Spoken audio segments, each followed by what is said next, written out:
বাবা Kaiser, Kaiser, একটু বসো, আমি চা বানিয়ে নিয়ে আসি। ঢাকায় থাকো? স্কুলের সার্টিফিকেট পাওয়া পর্যন্ত মফস্বলে বড় হয়েছি। ওর তো আব্বা মা মারা গেলেন, পরে ঢাকা চলে আসছি। আত্মীয় স্বজন? আমার বাবার যা কিছু ছিল সবকিছু দখল করে ওনারা ভালো আছেন। আমি প্রশ্নের কাছে যেটা শুনলাম, তুমি জব করতে চাও না, বিজনেস করতে চাও না, কিছুই করবে না। বাবা অ্যাজ এ রাইটার কিন্তু অনেক পপুলার। মানুষজন বলে একদিনও হুমায়ুন আহমেদের মতো বড় হবে। একদিন? এখন তো না। ওর তো কোনো ক্যারিয়ার গোলই নেই। ও যে প্রফেশনটা বিলং করে এটা তো কোনো ফিউচার নেই, একটা বুলশিট প্রফেশন। সরি আঙ্কেল, কি বললেন? আমি বলেছি বুলশিট প্রফেশন। আপনার কাছে মনে হচ্ছে যে রাইটিং প্রফেশন বুলশিট। ভালো কোন প্রফেশন মনে হয় আপনার কাছে? দুর্নীতি করা, ঘুষ খাওয়া। Shut up! কি বলছো তুমি? আপনি আপনার বুকে হাত দিয়ে বলেন তো, এই যে আপনার বাড়িতে আপনি এরকম দামি সোফা রেখেছেন, আপনি যে স্যালারি পান ওটাতে যায়, আপনি ঘুষ খান না? কাইজার, এটা দেখার দায়িত্ব কি তোমার? তুমি কার সাথে কথা বলছো জানো? আমি একজন ঘুষখোরের সাথে কথা বলছি। Shut up! তোমার বাবা মা তোমাকে কোনো শিক্ষা দেয়নি? প্লিজ বাবা মাকে নিয়ে কথা বলবেন না। তুমি আমার বাড়িতে এসে কথা বলছো, আমাকে অপমান করছো। আপনি বাবা মাকে নিয়ে কথা বলবেন না। তোমার বাবা মা হচ্ছে অশিক্ষিত, মূর্খ। আসলে কি জানো আর সে তখন থেকে দেখছি বাবা একটা কথা বললে তুমি কথা বলেই যাচ্ছ। উনি একটা বয়স্ক মানুষ, উনি না হয় তোমার কোনো কথায় বিরক্ত হয়েছে, তাহলে একটু বুকটা বন্ধ করে রাখো। কাইজার, বেশ বাসা থেকে বের হও। আমার বাবা মাকে নিয়ে কাইজার, আমার বাসা থেকে বের হও। আমি আমার দারোয়ান আজকে ডাকতেছি না, এটা আমার ফাইনাল ডিসিশন। আমার সাথে আর কোনো ধরনের যোগাযোগ করবে না, বের হও। বের হও কাইজার।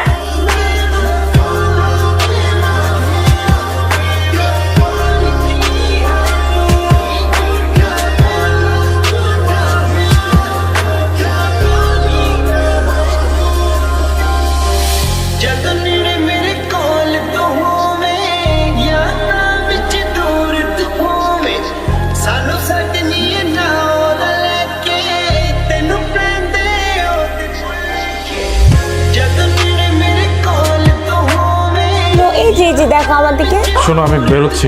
কেন ব্রেকফাস্ট করবে না? অফিসে কি একটা ঝামেলা লাগছে, এক্ষুনি গিয়ে আমার ম্যানেজারের সাথে বসতে হবে। আমি আমার নাস্তা অফিসে করে নেবো না। হ্যাঁ, বাবা চলে গেছে, বাবা আসবে আবার। তোমার আমি কতবার সাবধান করছি, কথা শোনো না। কোম্পানির পলিসির বাইরে গিয়ে দিনের পর দিন অনিয়ম করছো, ঘুষ খাইছো। মনে করছো কিচ্ছু হবে না, কেউ জানবে না। নতুন সিওর ব্যাপারে আমি তোমার বলিনি, এখন তদন্ত হবে। চাকরির আশা করো না, কিভাবে জেলে যেতে না হয় সেরকম কথা। আপনি না শুধু শুধু ভয় পাচ্ছেন। সব লেটার ফেটার কিচ্ছু না স্যার। এই তদন্ত কমিটি বসাইছে তো সিইও স্যারের টাকা খাওয়ার ধান্দা। 2-3টা বান্ডিল দিয়ে দিলে সব কিছু ঠান্ডা হয়ে যাবে স্যার। ট্রাই করে দেখো যদি কিছু করতে পারো।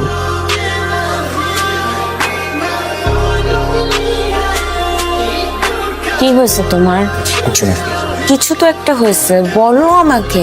অফিসের একটা ফাইন্যান্সিয়াল প্রজেক্ট নিয়ে অনেক বড় ঝামেলা হয়ে গেছে।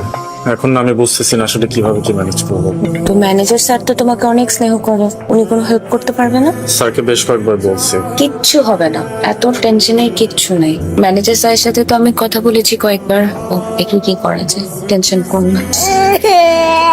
এই যে শুরু হয়ে গেছে, ঘুমাতে আসো।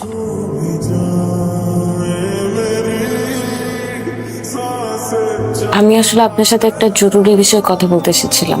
আমি বোধহয় বুঝতে পারছি আপনি আসলে কোন বিষয়টাকে মিন করছেন। আপনার আসলে অনেক আপসেট হয়ে পড়েছে। আপনি তো ওর গার্জিয়ান ছিলেন, ওকে ভালো কোনটা মন্দ কোনটা আগের সিইও থাকলে আমি খুব সহজেই ব্যাপারটাকে ম্যানেজ করতে পারতাম। এখন যিনি আছেন খুব স্ট্রিক্ট। আপনি একটা কাজ করেন না, তার সাথে দেখা করে সরাসরি কথা বলেন। প্রয়োজন হলে আপনাদের যে সন্তান আছে ওই ব্যাপারটা ওনাকে বুঝিয়ে বলেন। এছাড়া তো ভাবি এখন আর কিছু সম্ভব না করা। আসলে ফাইনান্সিয়াল প্রবলেম বলতে কি বলতেছো? তুমি কি ঘুষ খাও? এই যুগে ঘুষ কে না খায়? তোমার বাবাকে দেখো, তোমার বাবা কি এত বড় বাড়ি, লাক্সারি গাড়ি বেতনের টাকা দিয়ে করছে? ঘুষের টাকা দিয়ে করছে। তুমি প্লিজ সিও স্যারের সাথে একটু কথা বলো গিয়ে। তুমি একটু প্লিজ কথা বলো। খাও।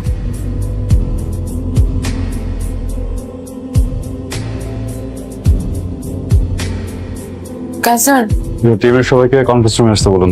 কাইজার, ওনাকে বলুন আগামীকাল আসতে। আপনার জন্য ফোন করে তারপর আসে।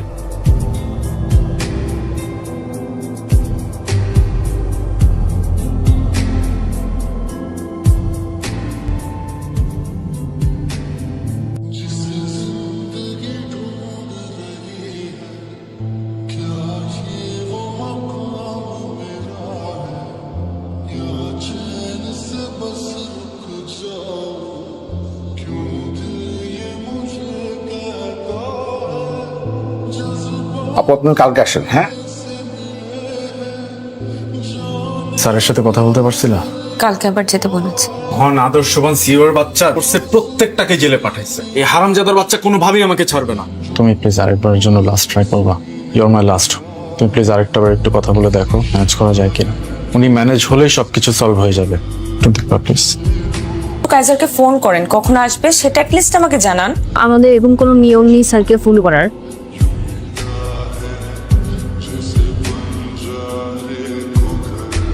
আমার সাথে কথা বলার জন্য কি 5টা মিনিট সময় নেই তোমার হাতে? আপনি আপনি এখানে ম্যাডাম প্লিজ। বলুন। আমার হাজবেন্ডের নাম আবরার ফাহিম। ওর এগেনস্টে তদন্ত কমিশন গঠিত হয়েছে, কিন্তু ও কিছু করে নাই। জি, ইনভেস্টিগেশনে কি অবস্থা? বিশেষভাবে খেয়াল রাখবেন অপরাধী যেন সর্বোচ্চ শাস্তি হয়। আপনি আসতে পারেন। কাইজার, তুমি কি আমাকে চিনতে পেরেছো? জি না। কে আপনি? আমি প্রসূনের বাবা। সরি, কোন প্রশ্ন? আমি আসলে এসেছিলাম আবরার ফাহিমের ব্যাপারে কিছু বলার জন্য। ছেলেটার যদি এখন জেল জরিমানা হয়, আমার মেয়েটার দুধের বাচ্চাকে নিয়ে অসহায় অবস্থা করবে। সমাজের একটা শিশুর বাবা যদি জেলে থাকে, তার বেড়ে ওঠাটা স্বাভাবিক হয় না। লজ্জায় অপমানে আমার মেয়েটা হয়তো মরেই যাবে। তো এখানে আমার কি করার আছে বলুন? দেখুন মিস্টার, আমি দুর্নীতিবাজ, ঘুষখোর এই ধরনের মানুষগুলোকে না এখন দেখতে পারি না। বিশেষ করে এদের হয়ে যারা সাফাই গাইতে আসে তাদেরকে তো আরো না। আপনাকে একটা অ্যাডভাইস দিই, আপনার জন্য খুব ভালো হবে আপনি যদি এক্ষুনি এখান থেকে বেরিয়ে যান প্লিজ। হ্যাঁ, আমি জলদি চলে আসবো, তুমি চিন্তা করো না। বলেছিলাম বাবা তোমাকে আবার অপমান করবে। এটা অপমান না, এটা প্রতিশোধ। আমরা পুলিশ দিয়ে ধরিয়ে দিয়েছিলাম, সেই জন্য প্রতিশোধ নিল। কাইজার আমার প্রত্যাখ্যান মানতে পারে, চাকরি, সাফল্য, দুনিয়াদারি এসব কিছুই ওর মাথায় কখনো ছিল না। একদিন সব পাল্টে যায় কাইজার, পাল্টে গেল আমার জীবন।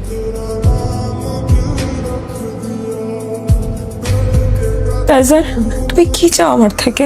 আমার জীবনটা কি তুমি তছনছ করে দিতে চাও? তুমি কি আমাকে রাস্তায় ফেলে দিতে চাও? তুমি আমাকে পথে বসাতে চাও? তুমি কি চাও আমি আমার বাচ্চাটাকে নিয়ে রাস্তায় রাস্তায় ঘুরে বেড়াই? কি করলে তোমার একটু শান্তি হবে বলো? তোমার অনেক রাগ না আমার উপরে? তোমার সাথে পার্সোনাল সময় কাটালে তুমি খুশি হবা? আমাকে তখন শান্তি দিবা?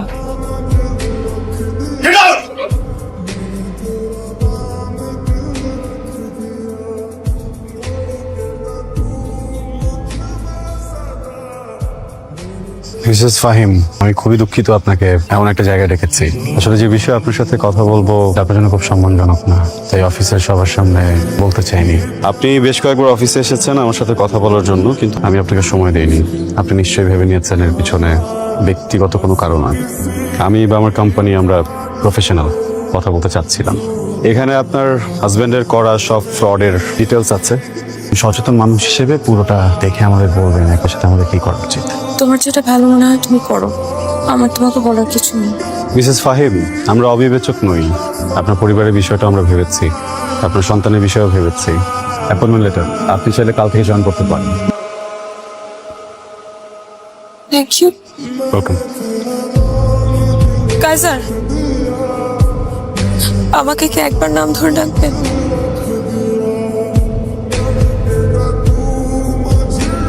Good luck Prasun.